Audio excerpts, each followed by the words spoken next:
الحمد لله رب العالمين والصلاة والسلام على نبينا Muhammad ve ala alihi ve sahbihi ecmaîn. Amma ba'd. Bugünkü dersimizde biz Ramazan ayının faziletleri hem özünçelikleri turunda söyleşip getirbiz.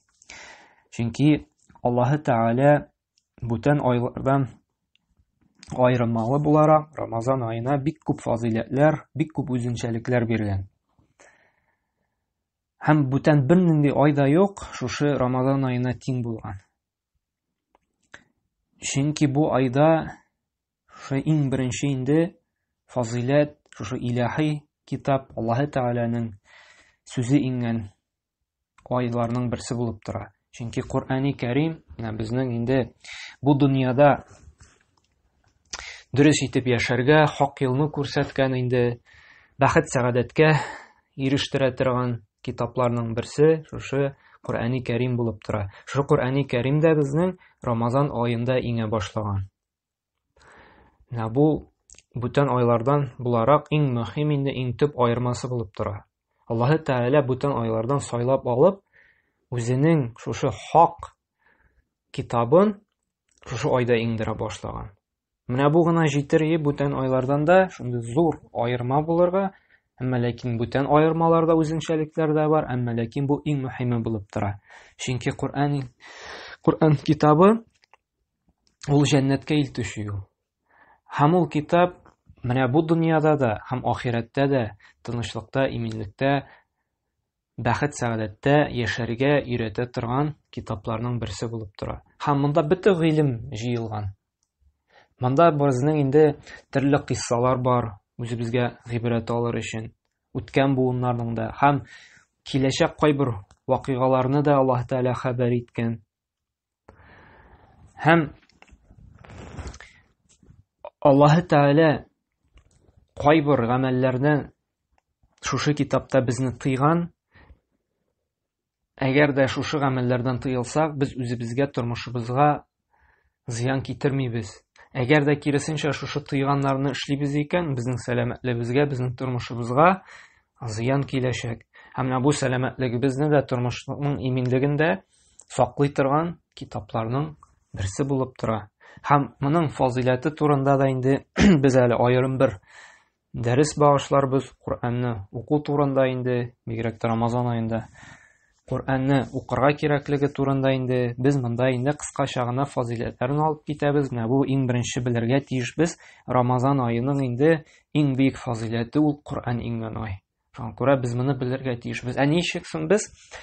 Ни өчен без бу айның фазилеты турында белергә тиешбез, аның үзенчәлекләрен өйрәнергә тиешбез. Әгәр дә без белеп торабыз икән бу айның фазилетләрен, үзенчәлекләрен, бу айның кадерен беләчәкбез. Аллаһ Тәаланың безгә биргән ниъмәтенең кадерен беләчәкбез. Бу айга ирешәбез икән, шушы фазилетләрне беләбез икән, Аллаһ нинди зур бүләк безгә биргән аңлаячакбыз. Әгәр дә шушы фазилетләрне без белмибез икән, аңламыйбыз икән, яки онытканбыз икән инде, biz bu ayga salkın карарга мөмкинбез, яки гомумән бу айда гафил булырга мөмкинбез. Һәм шундый зур улуг форсатны кулыбыздан чыгындырган булабыз. Әмма ләкин инде бу бик фазилеткә күп булган үзенчәлекле ай, һәм без моны инде көчебездән килгәнчә кулланырга тиешбез шушы мөмкинчелекләрне. Чөнки әле безне алачакбыз, кем инде бу айга ирешеп тә инде гафу ителмәсә, гөнаһларыннан арынмаса, ул кайгы хәсрәттә булачак дигән Пәйгамбер sallallahu biz әлене алып китербез. Шуңа күрә, менә бу айның кадерен белер өчен һәр көннең, һәр сәгатьнең, һәр минутын кадерләп тоту өчен бу айда без шушы фазилетләрне, үзенчәлекләрне өйрәнергә, алырга тиешбез. Һәм иң беренчесен без алдык, ул Kur'an ингән ай. Шушы Kur'an ингән ай гына алсак та бүтән айлардан без нәрсә дидек, җитәр иде дидек, шушы айның нинди мөбарәк, улуг ай булуына. Әмма ләкин бу айда тагы Kur'an иңүдән кала икенче зур фазилет, үзенчәлек бар. Бу айда җәннәт ишекләре ачыла. Biz birinchi fazilatga dalil keltirgan unutdik.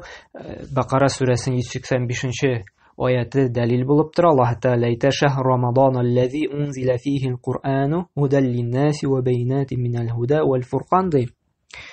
Alloh taolo aytadi, Ramazon oyida kishilarga to'g'ri yo'l ko'rsatuvchi, yolg'ondan haqiqatni ayira turgan op-ochiq dalillar bilan Qur'on indirila boshlagan oydir deydi. Bu bizning tub dalil bo'lib turadi. Shu oyda, muborak oyda Qur'on inga boshlagan. Ham shu oyda endi bizning Qur'on ingan. Ko'rada biz bu oyni endi Qur'on inga ko'rada ko'proq Qur'on o'qib, Qur'on turida fikrlab o'tkazishga tegishmiz. Hansini hali biz ayrim dars etib olashaqmiz endi. Ikkinchisi narsa deydik, ikkinchi fazilat shu oyda jannat eshiklari ochila, ham endi kirisincha jahannam eshiklari yopiladi. Narsa degan so'z bu? Bu oyda Alloh taolaning rahmati inga ham bizga ko'p etib mumkinchilik berildi Alloh taolo tomonidan jannatga kirita turgan sababchi bo'lgan endi amallar, izgi amallar qilirga. Ham shunga istabali bizga jannatga kirita turgan amallar ishlarga yengilroq bo'lsin uchun ham jahannamga kirita turgan buzuq gunohli amallar ishlarga qitirtmasin uchun shaytonlarni da bug'ovlab qo'ya. Chunki bu oyda shu izgi amallar qilir uchun, gunohlardan tiyilir uchun, bizga vasvasa qilmasin uchun shaytonlarni da Alloh taolo bug'ovlab qo'ya. Hamna bu jannatga intila turgan, izgi amallar qila turgan oyda biz nafsimiz bilan o'zimizgina qolamiz. Chunki bu oyda bizni qitirtuvchi, vasvasa qiluvchi endi shaytonlar bo'lmayacak. Biz bunda nafsimiz bilan ikkovdangina qolashaqmiz. Chunki biz yaratabız, biror gunoh qilsak endi g'aybni shaytonga simtarganda shayton vasvasaladi, shayton qitirtdi deb tub sabab bo'lib turadi endi ko'p vaqtda shu shaytonlarning vasvasasi, chunki ular gil kishini qitirta, nimadir fikrlar kirita, bizni endi gunohga itara. Ammo musulmon kishisi u sabr bo'lirga tiyish, kurashirga tiyish, ham nafsini endi tarbiyalarga tiyish, shu gil izgilik qilirga, ham gunohlardan tiyiluvdan endi. Ham Alloh taolo da mana bizga shu oyni fursat etib bera, o'z nafsimizni endi tarbiyalarga, ani ko'proq endi jannat amallari qilirga, xayrli, foydali amallar qilsin uchun bizga shu fursatni bera. Hamma dalil bo'lib Buxoriy jintida kelgan Payg'ambar sollallohu alayhi vasallam hadisi bo'lib turadi. Payg'ambarimiz aytgan: "Iza dakhala Ramazon futihat abwabul janna va ghuliqat abwabu jahannam va sulsilatish shayatin." Agarda Ramazon oyida kelsa-di, bu oyda jannat eshiklari ochilirdi, ham jahannam eshiklari endi yopilirdi, ham shaytonlar shilbirlar bilan bog'lanib qo'yirdi. Bu olda aytgan endi so'zlarimizga dalil bo'lib turadi. Ham shulay aytgan ek, Alloh taolaning shu oyda endi rahmat eshiklari ochiladi deb menga da endi Muslim jintida kelgan hadis dalil bo'lib turadi. Payg'ambar sollallohu alayhi vasallam aytgan: "Iza dakhala Ramazon futihat abwabur rahmati." Agarda Ramazon oyida kelsa-di, Alloh taolo rahmat eshiklari ochilirdi. Ya'ni Alloh taolo bu oyda rahimli bo'lar. Ham umuman endi butun vaqtda Alloh taolo rahimli, ammo lekin bu oyda tag'inda rahimliroq. Ul umid etak kishilar endi ko'proq endi izgi amallar qilir, jannatga umtilir deb. Ham bizning shu oyatlarida payg'ambarimizning hadislarida endi bizni itara ko'proq shu Allohning rahmatini erishir uchun ko'proq izgiliklar qilirga deb bizni endi itara. Bu ikkinchi tip o'zinchalik bo'lib turdi. Ramazon oyida ko'proq izgiliklar qilirga kerak, chunki jannat eshiklari ochila, ham gunohlardan tiyilirga kerak, chunki jahannam eshiklari yopiq. Ham endi nafsimizni tarbiyalarga kerak. Chunki shu oyda da nafsimizni tarbiyalab qola olmasak, qaysi oydan so'ng endi biz shu buzuq nafsimizni tarbiyalay olib. Ko'ra endi gunohlardan tiyilib, күбрәк изгелекләр кылып, нәфсебезне уразалар тотып, тәрбиялик һәм аны инде яхшы якка төзәтик. 3нче Рамазан аеның төп үзенчәлеге булып тора. Рамазан аенда ураза тоту ай буе инде ул безнең гөнаһларыбыздан арынырга, чистарынырга бер сәбәп булып тора. Чөнки Пәйгамбәр саллаллаһу алейһи ва сәллям әйтте, Бухари җыентыгында килә торган сахих хәдисендә: "Мен сама Рамазана имаnan ва ихтисабан, гуфира лаху ма тaqaddama min zanbihi."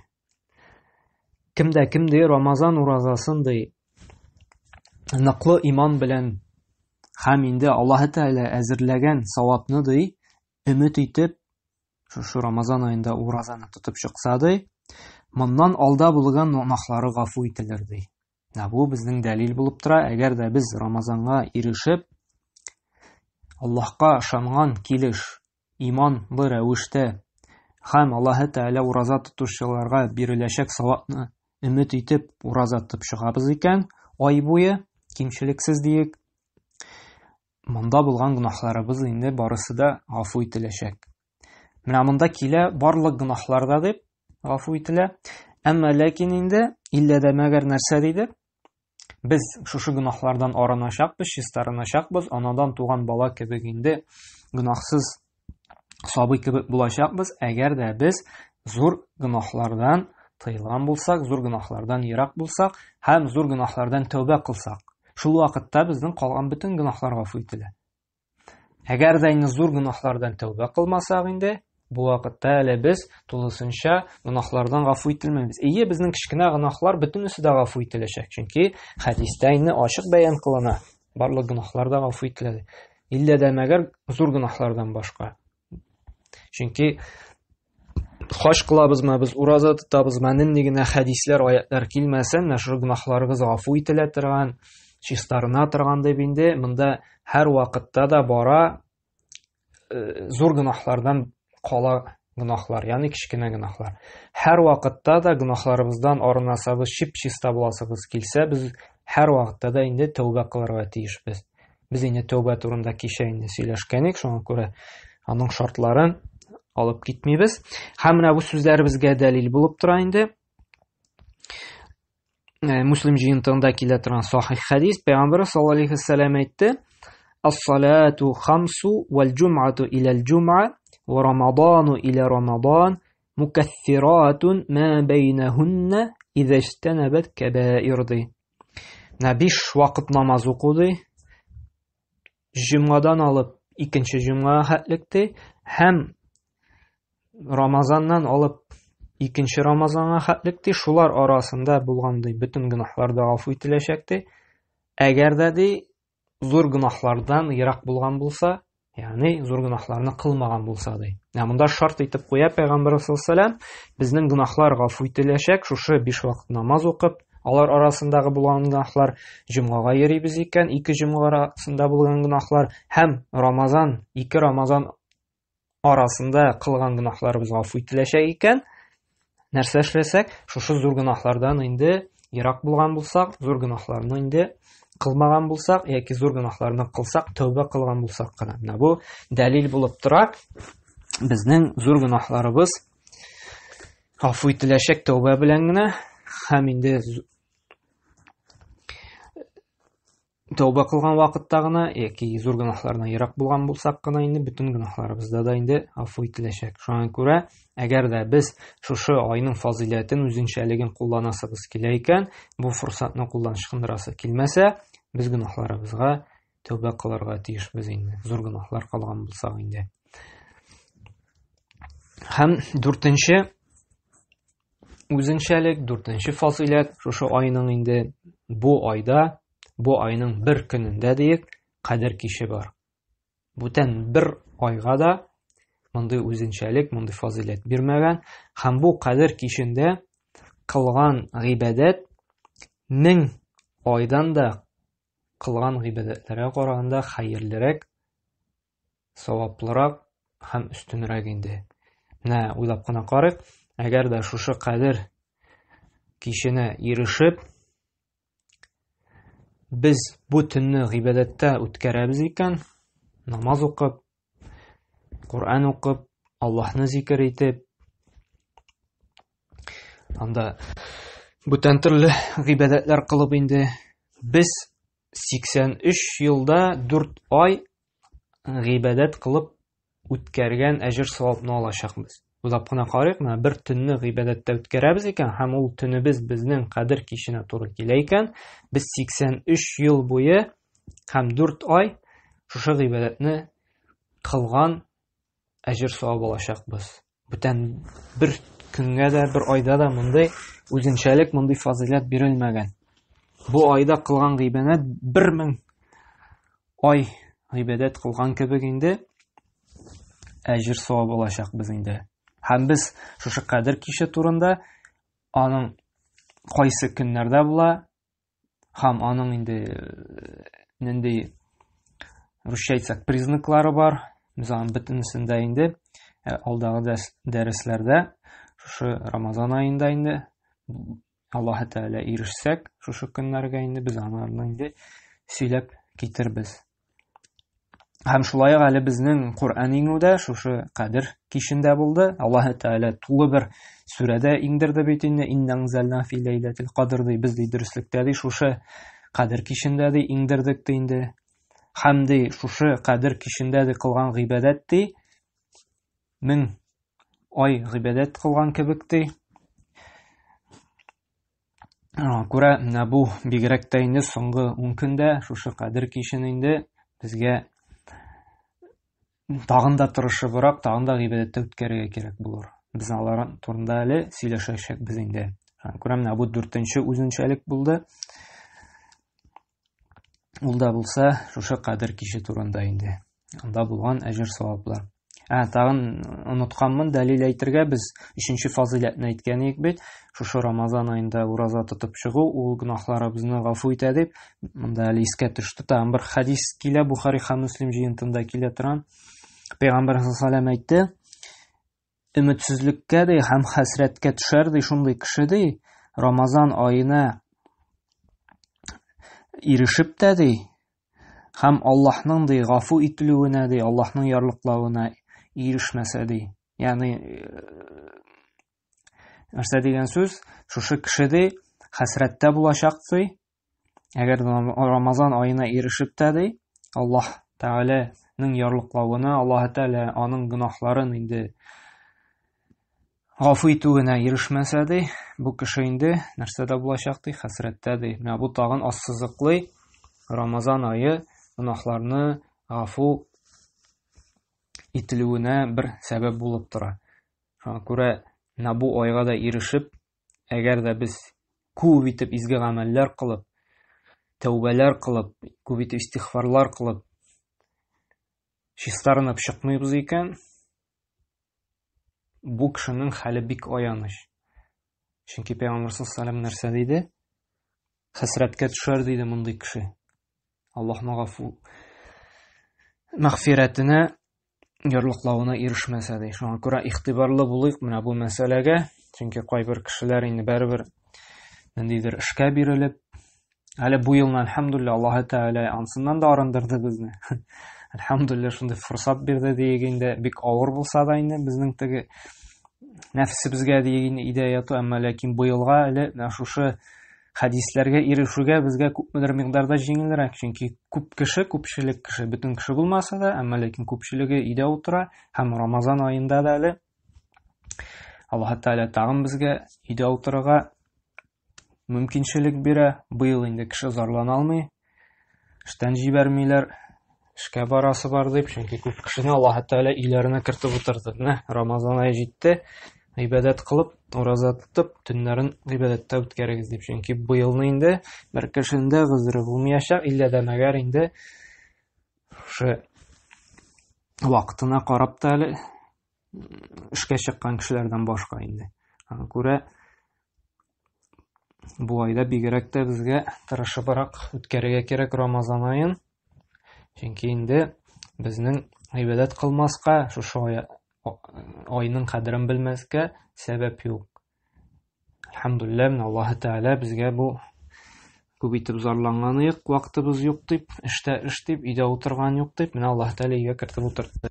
Шуңа Кур'ан укырга да вакыт бар безнең, ураза тотарга да, гыйбадәт кылырга да Аллаһ Тәгалә вакыт бирде. Шуңа күрә өмет итәргә кирәк Аллаһ Тәгаләнең инде шу мәгъфирәтенә, ярлыклавына ирешергә. Һәм 5нче фазилат ул сабырлык ае.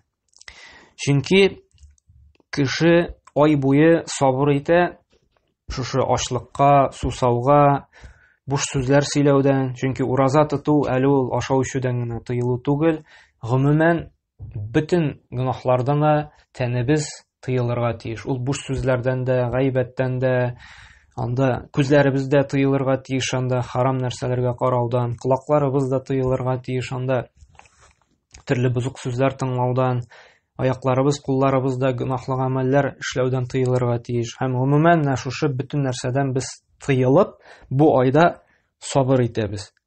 Һәм менә бу сабырлык айда ай буе уйлап кына карыйк, 30 анда 29 көн без сабыр итәбез, гөнаһлар эшләүдән тыелабыз, һәм инде шулай итеп нәфсебезне тәрбиялибез, һәм Рамазан аеннан чыккач та без шулай итеп инде тырышабыз дәвам итеп китәргә.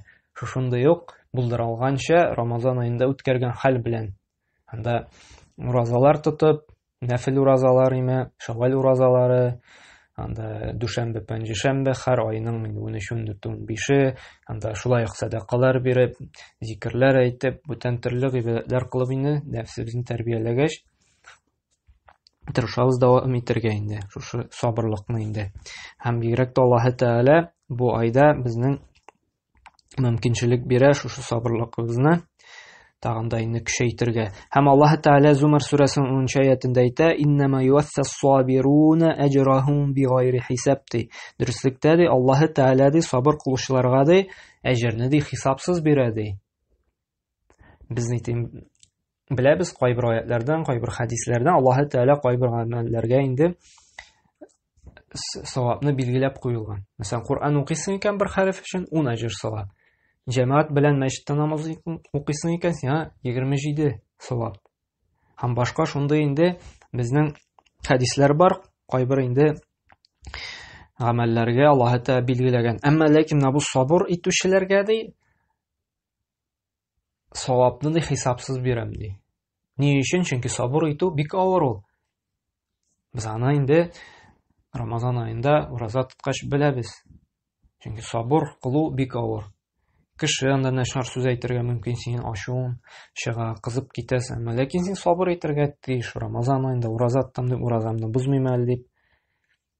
Шуңа күрә менә бу айда әле безнең сабырлык ае булып тора. Чөнки бүтән бер айда да без айлар буе сабыр итеп ураза тотмыйбыз. Һәм 6нчы фазилат үзенчәлек инде ул юмартлык ае. Бу айда инде безгә инде бүтән айларга караганда күбрәк юмарт булырга кирәк. Анда ифтар кылабызмы без, кешеләргә азык-төлек бирәбезме без, акчалата садакалар бирәбезме без. Нинди генә бу рәвештә булмасын, без инде күбрәк юмарт булырга тиешбез, күбрәк инде бирергә тиешбез. Чөнки Пәйгамбәр саллаллаһу алейһи юмарт кеше булган, бик юмарт, әмма ләкин Рамазан аенда ул тагы да юмартрак булган. Тагын да күбрәк кешеләргә ярдәм итә торган, тагын да кешеләргә күбрәк бирә торган булган. Шуңа күрә бу Рамазан ае инде ул кешеләрне ашата торган ай, ифтар кылдыра торган ай. Бу ашата торган дигәч инде көндез ашата торган түгел, юк. Бу инде ифтар кылдыру яки ифтарга инде ашасын, авыз ачсын өчен инде ризык бирү, яки сәхәргә анда ризык бирү, яки анда инде фәкыйрь мохтаҗларга инде акчалата бирү. Бу сүзләребезгә дәлил булып инде безнең Бухари һәм Муслим җыентында килә торган сахих хадис булып тора. Кәне Расулуллаһ саллаллаһу алейһи ва саллям аҗвадун нас ва кәне аҗваду ма якуну фи Рамадан ди. Пәйгамбер саллаллаһу алейһи ва саллям бик юмарт кеше иде, әмма ләкин ди Рамазан аенда ул тагын да юмартрак була иде. Һәм күрәм бу хадисне инде безгә үзебезгә үрнәк итеп алып, шушы хадискә ярып, Пәйгамбер саллаллаһу алейһи ва саллямның инде сөннәтенә ярып, без Рамазан аенда тагын да юмартрак булырга тиешбез. Тырышырга тиешбез, нәфсебезне җиңеп инде, саранлыгыбызны җиңеп, күбрәк инде Көчебездән килгәнчә инде һәр көнне инде әз генә булса да, әмма ләкин кичкенә булса да инде ул дәвамлы булган рәвештә инде нәрсәдер булса да инде биреп торырга. Акчалатамы, ризык беләнме, яки башка кешегә кирәк яраклар беләнме, инде көчебездән килгәнчә инде. Бөтен кешенең инде андый форсат, андый мөмкинчелек булырга мөмкин түгел. Чөнки төрле авыр хәлдәге кешеләр дә бар. Әмма ләкин кешенең хәленнән килә икән, аның инде мөмкинчелеге бар икән инде, бу саранламыйча инде нәфесен тәрбияләп, шушы Пәйгамбәр саллаллаху алейһи сөннәтенә муафиq булам дип Пәйгамбәребезгә шарга тырышым дип, шушы айда инде күбрәк әҗер савап эшләп калыйм дип инде ул үзендә шушы юмартлыкны булдырырга тиеш инде. Һәм Аллаһ субхана ва тааля безгә тәүфыйк хидаят бирсен, шушы бөтен фазилатларны да кулланып, күбрәк Куръан укып, шушы җәннәткә кертә торган гамәлләр кылып инде, бигрәк тә Кадер кичендә күп итеп гыйбадәтләр кылып үткәрергә сыны, һәм инде сабыр булырга Аллаһ Тәгалә безгә тәүфыйк бирсен. Кешеләр инде безне ачуыбызны чыгарса да, ачуларыбызны саклап бер нәрсә эндәшмичә, кешеләрне рәнҗетмичә, кешеләр белән талашмыйча, кешеләргә зөлемлек китермичә, сабыр булып, һәм инде юмарт булып, кешеләргә ярдәм итеп, садакалар биреп, төрле ярдәмнәр күрсәтеп, шушы айны инде тиешенчә барлык шушы булдыралганча, көчебездән килгәнчә мөмкинчелекләрне, фазилатларны кулланып, форсатны кулдан ышкындырмыйча үткәрергә, гыйбадәт кылып чыгарга язсын. Аллаһ Тәгалә инде безне адаштырмасын, тагын да динебездә ныгытсын, сабырлык бирсен, шушы айны инде тиешенчә гөнаһлардан гафу ителгәнчә чистарынып чыгарга. Субханакалла бихамдик ва ашһаду ан ла илаха илля ант, астагфирука ва атубу илейк.